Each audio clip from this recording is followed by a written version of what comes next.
The Memory Sculptors. How neuroplasticity helps us rewrite the past. The past isn't set in stone. It's clay in the hands of your brain. Imagine this. You're walking through a familiar street, maybe your old school route or a neighborhood you haven't seen in years. The air smells faintly of eucalyptus and rain. Suddenly, a memory hits you, a sharp, vivid snapshot of something that happened long ago. Maybe it's you being scolded in front of the class.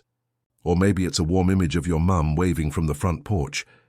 You think the memory is fixed, a recording stored deep in your brain's vault, untouched by time. But here's the twist. Every time you remember it, you change it. Memory isn't a replay button. It's a reconstruction. Each time you recall something, your brain literally rebuilds that memory, editing details, reshaping emotions, and reinforcing certain pathways while letting others fade away. Your brain is a sculptor. And the clay, that's your past. The science of rewriting the past. Let's break it down in human terms. When you remember an event, your brain reactivates the neural network, where that memory was first stored. A combination of the hippocampus, which logs new experiences, and the amygdala, which ties those experiences to emotion. But here's where neuroplasticity comes in. When a memory is recalled, it becomes malleable, like wet clay again. For a short window of time, your brain can recode it, tweak it, or even heal it. This process is called reconsolidation. That's right. When you remember something painful, you have the power to change how it lives in your brain. You can't erase it, but you can retrain your emotional response to it. That's the essence of emotional healing, not forgetting the past, but changing the brain's relationship to it. The girl who couldn't let go. Let's meet Sienna, a woman in her 30s who carried the emotional scars of childhood bullying. Every time she walked past a group laughing, her chest tightened. She wasn't being mocked, but her brain didn't know the difference. It fired the same neural patterns that had formed when she was 12, standing alone in the schoolyard while her classmates giggled behind her. Her body relived the past as if it were the present.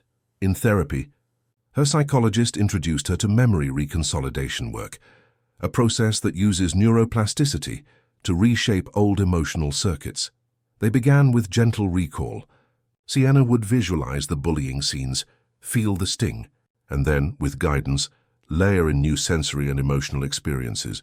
One day, while revisiting a particularly painful memory, she imagined her adult self stepping into that scene, walking up to her younger self and standing beside her, protective and kind. It sounds simple, even childish. But the brain doesn't care whether something's imagined or real. As long as the neural pathways fire, they can rewire. Over weeks, something shifted. Sienna's panic response lessened. She began to walk past laughing groups without flinching. She hadn't erased her past. She had rewritten her brain's story about it.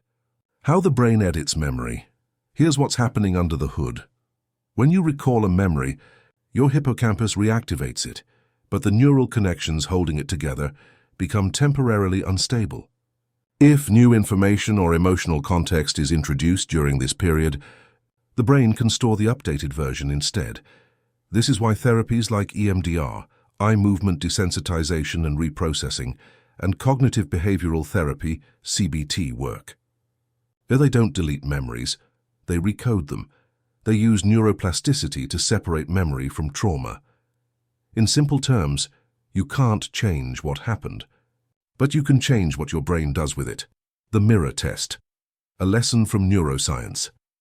One experiment, researchers asked participants to recall a painful memory while monitoring their brain activity. Then they introduced a new emotional element, a safe environment, compassion or humor. When the memory was recalled later, the brain scans showed something fascinating. The amygdala's fear response had weakened, while the prefrontal cortex, responsible for reasoning and calm thinking, showed stronger connections to that same memory trace. In other words, the brain had literally rewired its emotional network. That's neuroplasticity in motion. The emotional sting was removed, leaving only the information behind. The man who rewrote his storm. Now let's talk about Miguel, a firefighter who survived a devastating bushfire in regional Australia. He lost 2 teammates that day and carried the guilt like a stone in his chest. Every time it rained, the sound of water triggered flashbacks. His therapist introduced him to neuroplastic journaling, not just writing, but consciously reframing. He'd write about the fire, but each time he did, he'd add one new positive truth. I couldn't have saved them. The fire was unpredictable. I acted with courage that day. Their memory drives my purpose now. At first it felt forced, but the act of rewriting, literally and neurologically, began to build new associations. The smell of smoke no longer made his hands shake. The rain no longer brought tears. By deliberately pairing old triggers with new meanings, Miguel sculpted his trauma into strength. His brain had built new pathways, ones that no longer led to fear but to gratitude. Your brain's internal editor. Here's what most people don't realize. Your brain edits constantly, whether you notice it or not. Every conversation, reflection, or moment of gratitude slightly reshapes your mental landscape. Each time you choose to interpret something differently, to forgive instead of resent, to learn instead of regret, your neurons shift their alliances. Old pathways weaken. New ones strengthen. You become the editor-in-chief of your own mind. That's neuroplasticity, not a buzzword but a daily reality, the practice of rewriting. So, how can you use this in your own life? Here are 3 ways to tap into the brain's editing power. Revisit, don't repress. Avoiding painful memories strengthens them. Revisiting them safely with compassion opens the door for rewiring. Pair old triggers with new responses. When something triggers anxiety or shame, pause and consciously attach a new thought. Example: this doesn't mean I'm weak. It means I'm healing. Use imagery and journaling. The brain learns through simulation. When you imagine a new emotional outcome vividly, your neural circuits treat it as practice. You're literally training your brain to build better stories. The beautiful paradox of memory. Here's the most poetic part. Our memories define us, yet they're not fixed. The past feels solid, but in the world of neurons it's fluid. You are both the sculpted and the sculptor. Every time you reflect, reframe, or forgive, you reshape who you are, not metaphorically, but biologically. The clay never dries completely. The future. You're sculpting. Maybe you've made mistakes. Maybe you've been hurt. But your brain doesn't see your story as finished. It's still taking notes, still rewriting, still open to new endings. That's the miracle of neuroplasticity. Not that you can forget the past, but that you can transform its meaning. Final words for viewers.